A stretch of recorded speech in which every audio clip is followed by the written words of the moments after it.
Olá, minha gente, meu segundo ano. Pessoal, hoje a gente trabalha o capítulo 6. E o capítulo 6 tem como tema o tempo da indústria. Traz ali o processo da Revolução Industrial, o avanço da indústria.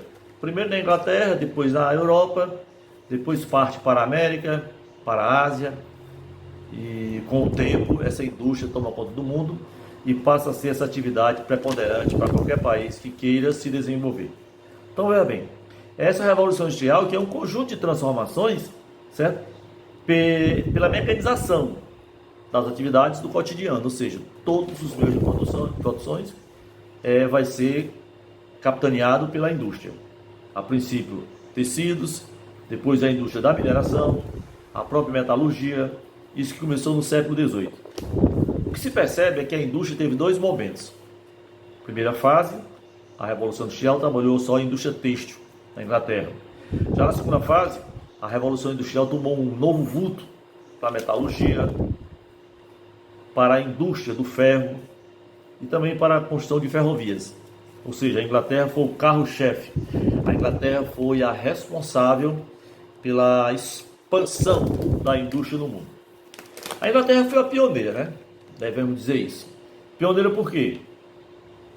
Por conta de capital acumulado, por conta das redes fluviais, por conta da mão de obra farta. A Inglaterra que era, a priori, agrária. E com um certo tempo ela foi transformando essas zonas agrárias em criação de ovelhas. Sim, criação de ovelhas para a produção de lã. Essas áreas que mudou de agrarismo para a criação de ovelha é chamado de cercamentos ou enclosures, que é exatamente o momento em que a Inglaterra entende que a produção de lã facilitaria a matéria-prima para trabalho na indústria da indústria têxtil, tecidos. Certo? Então vejamos, essa indústria têxtil, ela foi trazendo inovações, certo? Foi trazendo desenvolvimentos, um progresso na tecelagem do algodão, produzido em diversas localidades da Inglaterra. Ou seja, a Inglaterra investiu pesado na indústria. O que se percebe é o seguinte: a produção inglesa ela cresce assustadoramente. Você tem ideia, novas cidades vão surgindo, todo mundo trabalhando, mulheres, crianças, operários nem se fala. Surgem então bairros de operários. Agora veja bem, a jornada de trabalho era pesada, 10, 12 horas por dia. Até que em 1850, leis trabalhistas foram desenvolvidas. E nessas leis trabalhistas, a quantidade de horas dia amenizou um pouco, foi para 10 horas. E no sábado, eles trabalhavam só até 14 horas, às 2 horas da tarde. A urbanização foi sendo realizada, naturalmente. Bairros e mais bairros foram surgindo. Agora, claro, perceba bem, bairros dos proprietários, das indústrias, que era a qualidade. Bairros de periferia, que eram os bairros dos operários, de menor condições de vida, sem condições sanitárias, certo? Sem condições higiênicas, ou seja, o operário tinha uma vida bem precária. É como se fosse hoje um bairro humilde, um bairro de periferia, onde a gente sabe que determinados bairros de periferia não tem uma estrutura boa de vida, não tem uma qualidade sanitária. Esse pessoal está sujeito a doenças, está sujeito a problemas de diversas ordens, né? Isso é a Inglaterra. Já na França, a França ela teve uma ideia outra. Ela desenvolveu, digamos assim, o livre comércio. Ela desenvolveu uma ideia de mercantilismo comercial. Agora vamos fazer uma comparação aqui. Na França, nós tivemos os fisiocratas. A fisiocracia era uma ideia de que a terra é a única fonte de riqueza. A terra é a única fonte de riqueza, que eram os fisiocratas. Já na Inglaterra, nós tivemos o Adam Smith. O Adam Smith, ele desenvolveu o liberalismo. Ele, Adam Smith, escreveu o livro A Riqueza das Nações. E nesse livro, ele defendia a liberdade, a livre concorrência, a não intervenção do Estado na economia. Nessa época, o mercantilismo estava forte. Lembrando que o mercantilismo é esse conjunto de ideias, doutrinas, que suga da produção uma quantidade enorme de impostos para manter o Estado. Época de absolutismo monárquico. Ok?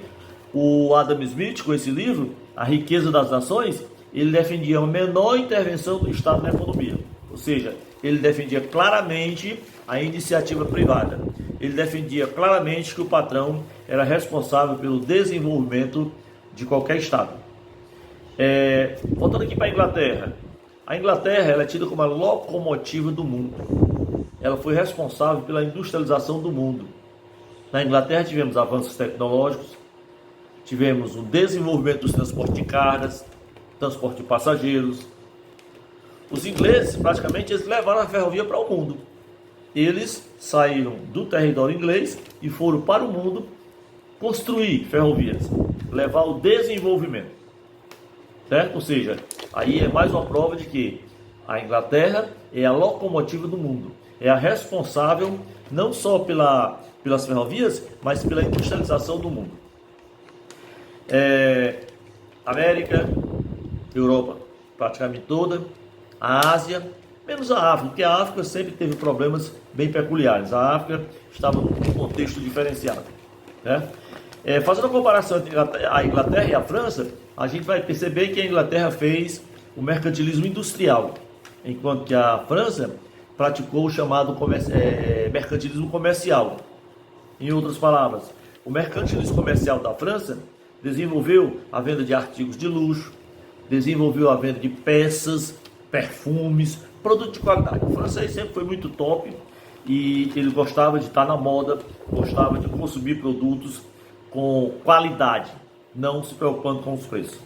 Se bem que a França desenvolveu também entidades bancárias, instituições bancárias, e a urbanização da França, ela teve assim, uma qualidade bem acentuada. Né? O urbanismo francês, a arquitetura francesa, tinha uma qualidade bem especial. Já a Alemanha, depois de 1870, da unificação alemã, a Alemanha era um país bem conservador. A antiga Prússia, a Alemanha teve investimento em empresas particulares, em empresas capitalistas, né? Explorou minas, desenvolveu novas indústrias e também investiu no desenvolvimento capitalista no tocante ao mercado interno e do trabalho livre. Você vê que a Alemanha participou de 2 guerras e hoje a Alemanha é um país de primeira linha. O destaque para a Alemanha é o homem de ferro lá, o Otto von Bismarck. Ele que desenvolveu o capitalismo financeiro. O Estado apoiou o desenvolvimento industrial. Ou seja, apesar de conservadora, a estrutura bancária alemã era bem estável. E também a Alemanha ela teve a preocupação de investir exatamente na educação técnica, na ciência, ou seja, na tecnologia. Desde muito tempo, a Alemanha se preocupou com esse processo da tecnologia. Nessa época, desenvolve-se o capitalismo, mais ainda. Mercantilismo, capitalismo. Aí nós temos a presença do Marx, nós temos a presença do Engels, nós temos a presença do Weber. Esse pessoal tinha uma discussão distinta a respeito do que é capitalismo. Capitalismo do século XV ao século XVIII. Capitalismo na época da indústria propriamente dita, onde eles divergem em algumas ideias. O Weber diz que mercantilismo e capitalismo tudo é exploração. Já o Karl Marx, ele diz que do século XV ao século XVIII, certo? Havia um processo de exploração na industrialização, mas ainda não era o capitalismo propriamente dito. O que se percebe é que há divergências quanto a essas teorias trabalhistas pregadas pelo Weber, pregada pelo Marx e também pregada pelo Engels. No século XIX, nós temos exatamente em regiões mais dinâmicas, um capitalismo mais evoluído, um capitalismo mais diversificado, mais tecnológico, mas no geral, você sabe que o capitalismo provoca concentração de riqueza, o capitalismo provoca desigualdade social, a prova está aí, que a gente percebe, certo? Então, colonialismo, imperialismo, globalização, capitalismo, tudo tem um teor, tem um viés de exploração. Então eu quero que você dê uma lidinha nesse capítulo, no capítulo que fala sobre exatamente, o capítulo 6, que fala sobre a indústria, que fala da Revolução Industrial. E quando for segunda-feira, diante das atividades que você vai fazer, das atividades propostas e também do livro, a gente vai dissipar dúvidas a respeito dessa Revolução Industrial, dessa evolução industrial da França, da Inglaterra, da Alemanha, certo? Então leia, resolva as questões e selecione dúvidas para a gente dissipar na próxima segunda-feira, ok? Então até segunda-feira, um abraço, bom fim de semana e tamo junto, hein? Deus abençoe vocês.